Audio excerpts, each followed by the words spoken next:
Happy morning, friends. How are you all doing?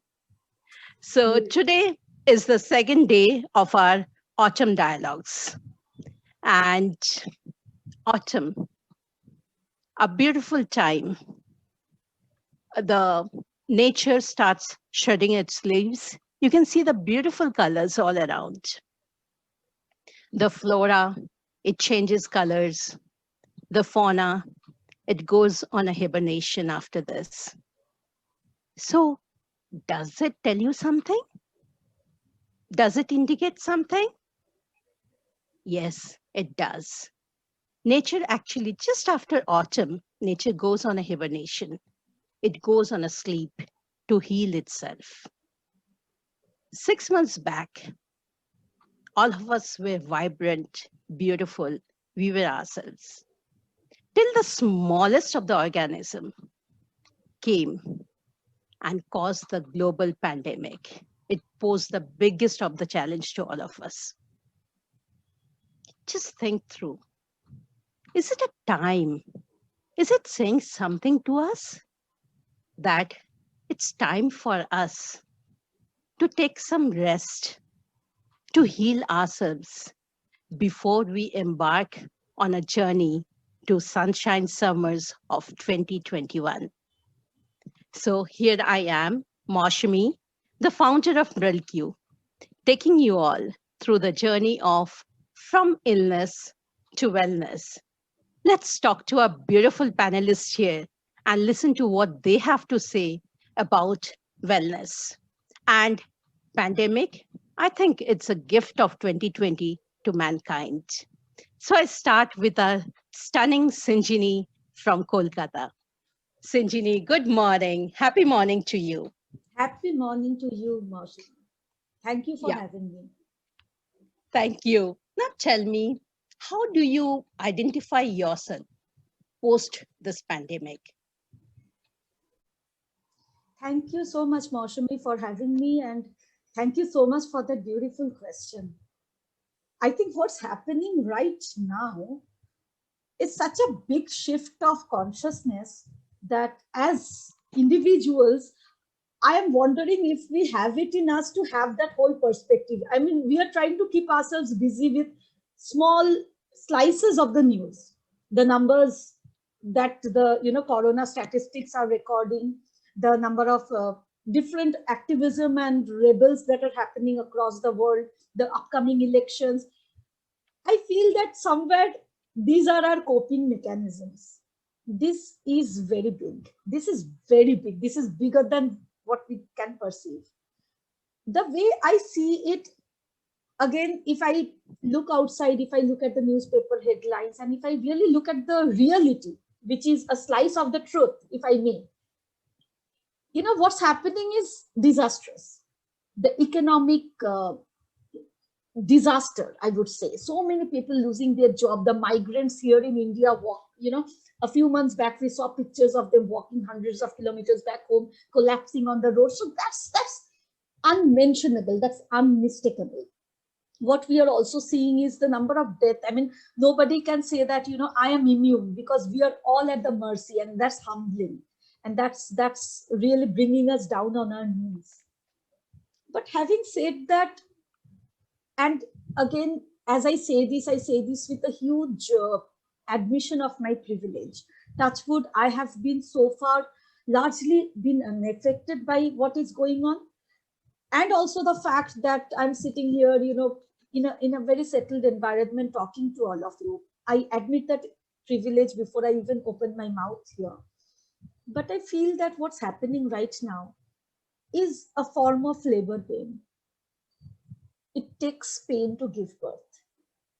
And what we are doing now is giving birth to a whole new kind of way of living, a whole new ourselves, what we were 6 months back in March, what we thought 2020 will give us, and what we are now in October 2020, just hoping, keeping our fingers crossed, hoping we make it through, hoping everybody who's close to us makes through in terms of just survival. That itself is a new us. And look at the world around us. I mean, we are even trying to change the things we wanted in life. Who cares for that car? It's anyway in the basement, like it didn't start its engine for so many months now. What happens to everything I planned to do in terms of the vacation, the next thing I wanted to purchase, the next house, the next everything? That entire equation is gone out of the window. As parents, I am a parent to a 9-year-old, and I see in myself and with every other parent that entire equation about how much did you get in your exam gone out of the window. The macho, paternity, the paternal, patriarch setup that we had. Now, if I step out in the balcony towards the morning someday, I see that, the patriarchal heads of the family, salt and pepper hair, they are out in their balconies with broomsticks. Who would have thought about them doing that? They have never even seen the house, how it looks, in the afternoons of a working day. On the weekends, maybe they would be just, asking for coffee and will get it served in a, cup and a saucer. So we have actually are going through, rather. We have not gone through as yet, we hope. It ends soon, but it also gives birth to a new us, because there's labor pain, there's pus and blood. But I would like to believe that these are all for a good cause. We have to reinvent the way we thought this thing called life was. We were just, grabbing everything. We forgot what a sky looks like without the pollution. In Delhi, I'm right now in Gurgaon, the pollution index, and every year we would get warnings like 7 years of our lifetimes are being taken away by the air quality index. And these are still measurable things. I don't want to go into what is parametric and what is measurable. The consciousness shift and the conscience awakening that's happening inside us, I think that's invaluable. I feel only grateful at the end of this 6 months, Moshe. Beautifully said it, Sanchini. I mean, it's like the labor pain that we are going through now.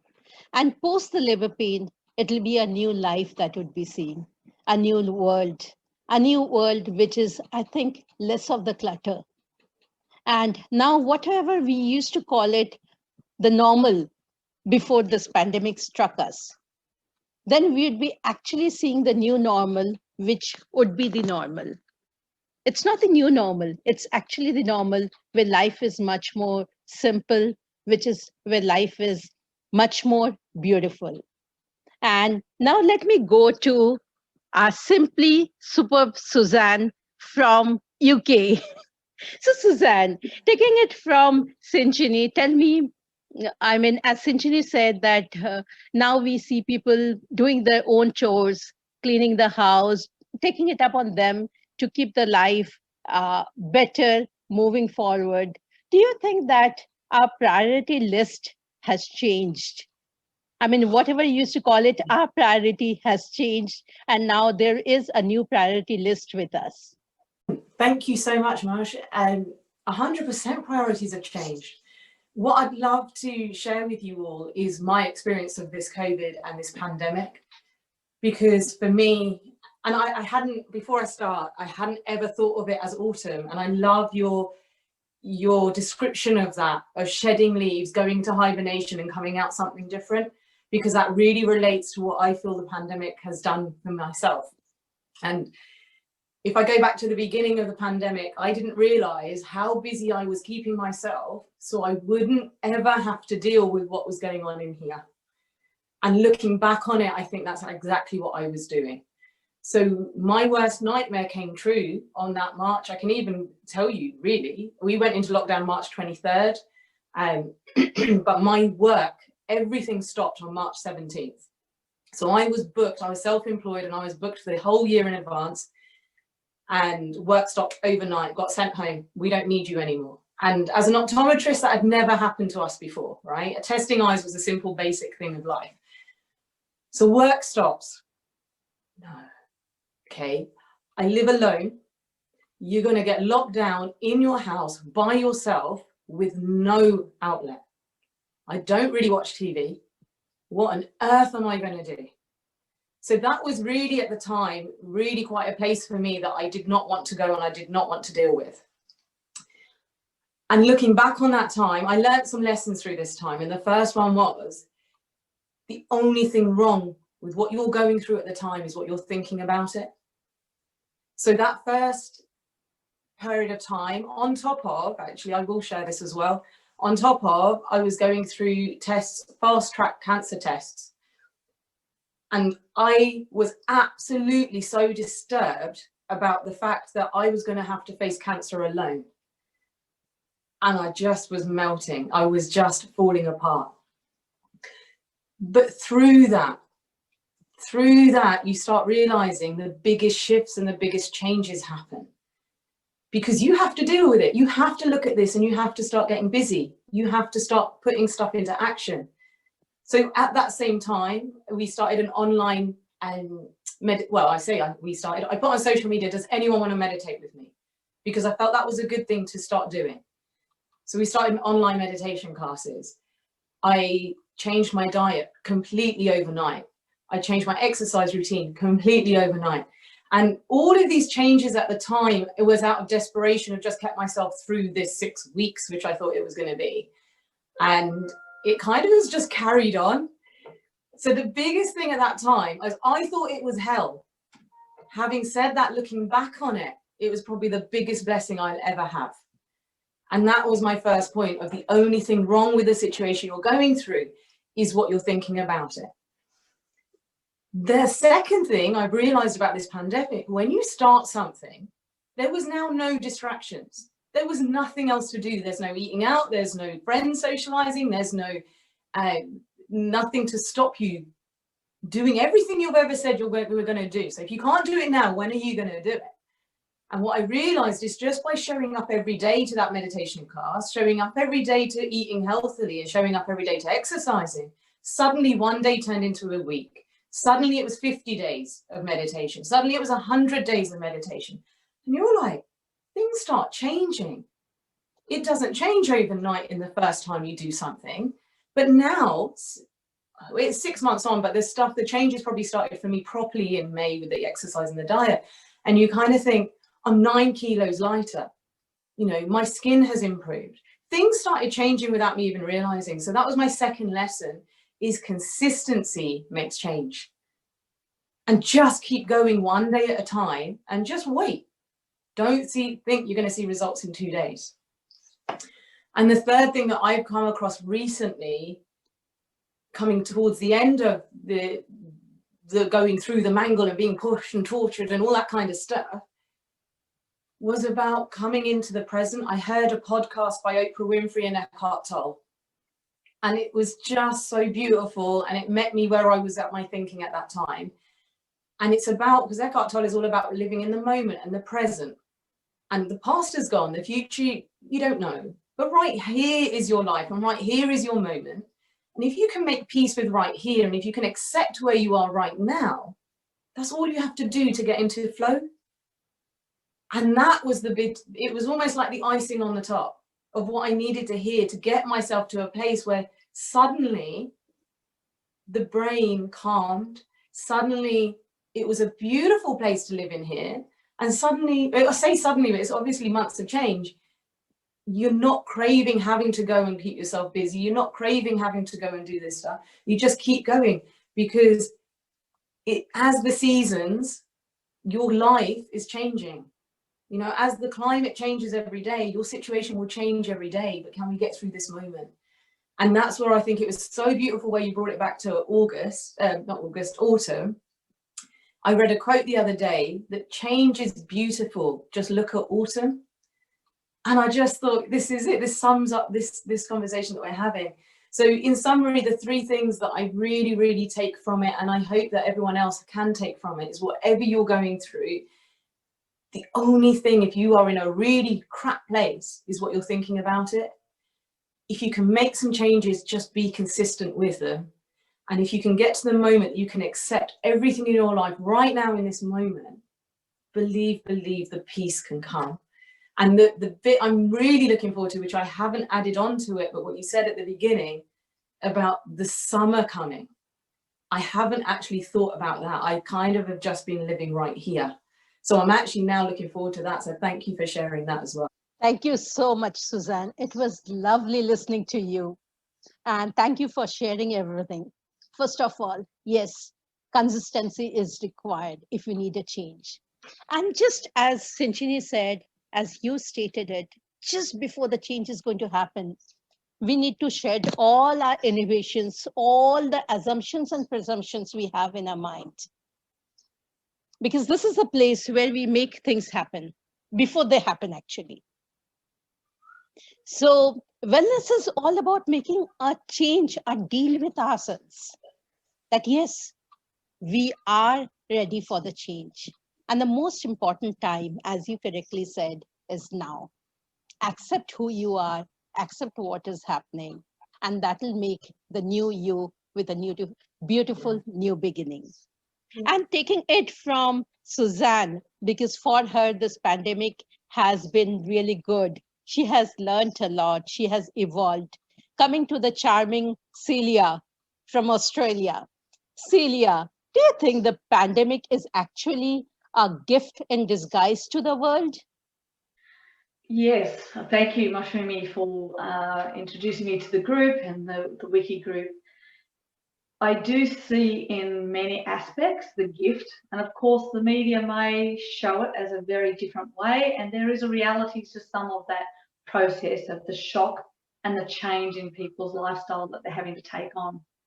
What I am seeing in the gift, or what I would call a gift, is the absolute exponential, intense change each person had to do in their personal life and the sudden adjustments. And we've heard it both from Sinjini and Susan so far of the changes of direction in their life, the shifts in work and the work identity.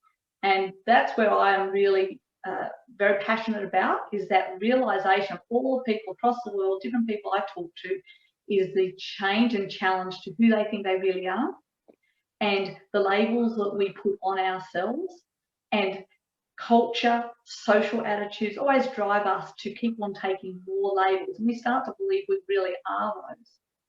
What the pandemic-y situation has gifted, and not many lives have been left untouched by that, is a realization that life can change at any time, blink of an eye.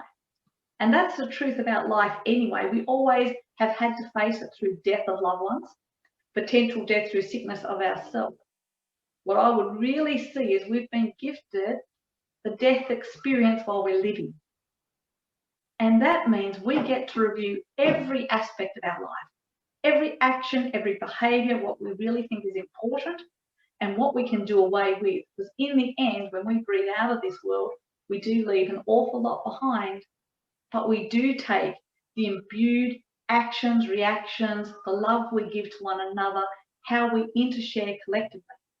And to me, if we can take that on now and begin to change how we relate to one another, we can already make that change so that at the end of our life we don't have regret, and that we can live life right now to our fullest. So if there was anything you wish that you could have done and didn't start, my suggestion is find a way, start doing it as soon as you can, even if it's even tiny steps, even if it's something like you want to learn a musical instrument, you don't have the way or means yet, and some people like yourselves are still in a fair bit of lockdown, whereas in Australia we have a lot of freedom, except in the state of Victoria they're still going through a bit of a severe lockdown. So if you can't get to a teacher, go online or read it in a book and just begin, because that's a promise to yourself that the learning and the gift that you've had is the beginning of change, and a promise that you will keep progressing with that learning. And so I see that as the beautiful gift and the power of change that's coming across collectively. So normally those changes happen individually. Yet now, as a collective, all of us at the very same time in history, maybe a couple of months apart from each that have gone through different lockdown phases, have all been slammed with this realization that everything could just be gone.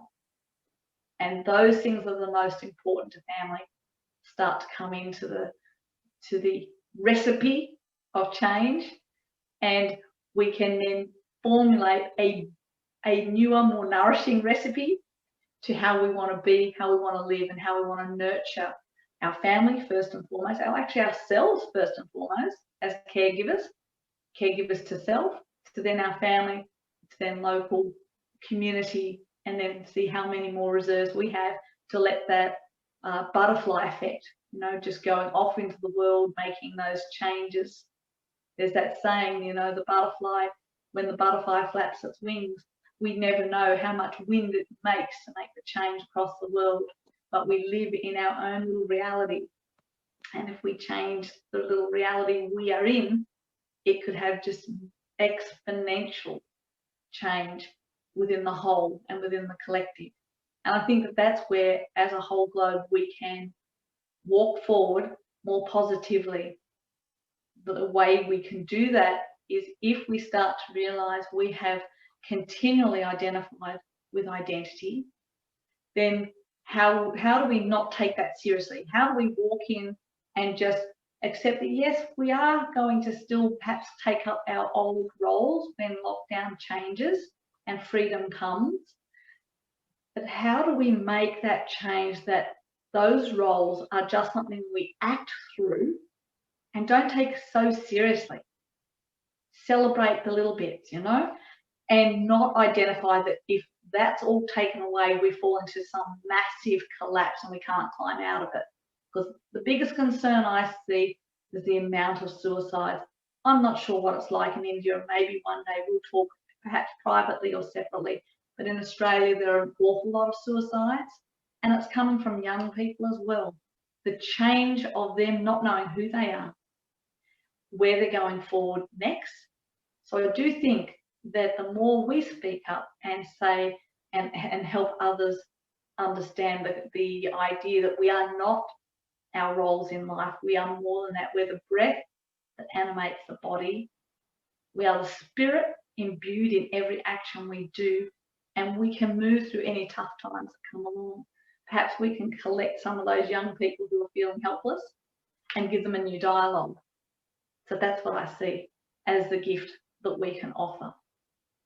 So I really thank you, Moshimi, for giving me this opportunity and sharing that with all these other panelists and waiting to hear more. It's just so wonderful to be amongst women who are willing to speak up so honestly.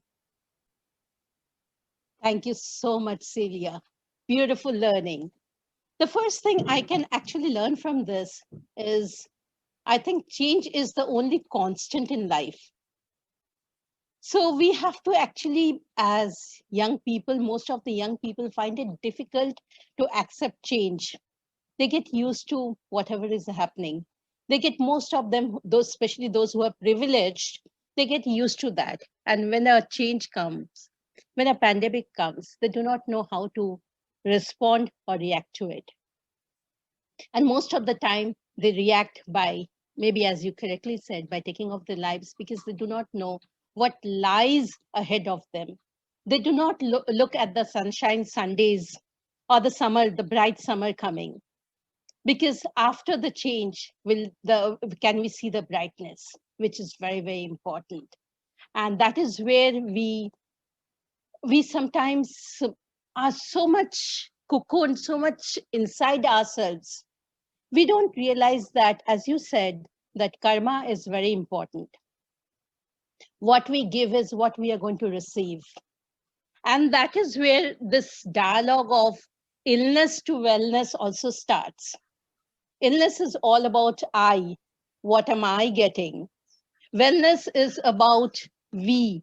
What are we going to do as a community? How are we going to take the conscious ourselves into making a better life, a better world, post the pandemic and for a future generation? All of us actually should take a pledge that yes, we want to see a better world in the making. And I think for wellness, it also stands for women entrepreneurs, isn't it? All of us as entrepreneurs is not just about doing business, isn't it? It's a mindset. It's about skill building. It's about thinking it's a brighter future. It's about taking risk. It's about seeing beyond, looking into the future. Marsh, I want to, before we round up, I want to know what your lessons were through lockdown and through COVID and through the pandemic. Okay. If you wouldn't mind sharing. Of course, yes. So just before lockdown, I had decided, I usually stay in Hyderabad. So I decided to go and meet my daughter in Pune. So I left on 16th and reached Pune on 16th night. And from 17th morning, it was a lockdown in Pune, Maharashtra. So I thought the lockdown would be for 3 to 4 days. So it's a time to chill. See, while working, I never got the time to actually watch the TV, watch movies and all. So what I thought, 3 days, 4 days, good, let me chill. Started with Netflix and Amazon and all, and enjoyed myself for 3, 4 days. But as Celia had correctly put it, the change is the only constant in life. 3, 4 days of rest. And I was like, no, I need to start working. And that was the time, it was, I think on 22nd, the first time we had the lockdown. Before that, we did not know what is actually a lockdown, what happens during a lockdown. We had no idea. As a business person, we always make a business sheet, okay? And we talk of, what can be like, how do you mitigate risk and all? How do you make your business post that time? But those were only the things in paper. We never thought that there can be a pandemic which can actually cause the business to come down and be standstill. And my biggest, actually, as a skincare manufacturer, my biggest partner was China. I used to mainly sell my products, export it to China. And we just realized that the mistake we have done, because China was totally closed from November 2019. At that time, we did not know what was happening. And in March, we realized actually, why is China not responding to all our calls and all? And that COVID is there. And then after that, we had a flagship store at one of the biggest malls in Hyderabad, in Orbit Mall. The malls closed down. Our partners stopped taking, all our franchisee partners stopped taking the material. The dealer partners stopped taking the material. The manufacturing unit came to a close down. So it was from a hero to a zero. The business totally shut down. Nothing moving from anywhere. So it was a roaring business from a roaring business. It was from wellness to illness, total zero. So total zero. And then that was the time I started thinking. Before that, I never thought. I just did whatever was, the way it was moving. I never thought about the change. I never realized that we need to actually make changes and be innovative constantly. So this pandemic made me realize what are the things we need to do to make changes, whether it's business, whether it's your life. We should always go into a sleeping mode. Then only we can be a better self. So that was the time I realized that these are the innovations I need to do in my business. I had taken it for granted. Things were happening, things were moving. So because it's moving, it's good. I never realized that we could make it better. We can be better human beings too. So this is what I learned, and slowly I started working on myself. I started working on business. I started calling up my mentors because they were available, fortunately, because of the COVID. They were available whenever I wanted to speak to them. And I again started realigning the business as per the needs, totally went online, closed down all the stores. It was difficult. I loved my store. It was like my baby. So I was not ready to close it, though it was making a loss. Such stupid decisions we sometimes take. I was not ready to accept that, yes, the baby is bleeding. I need to take care.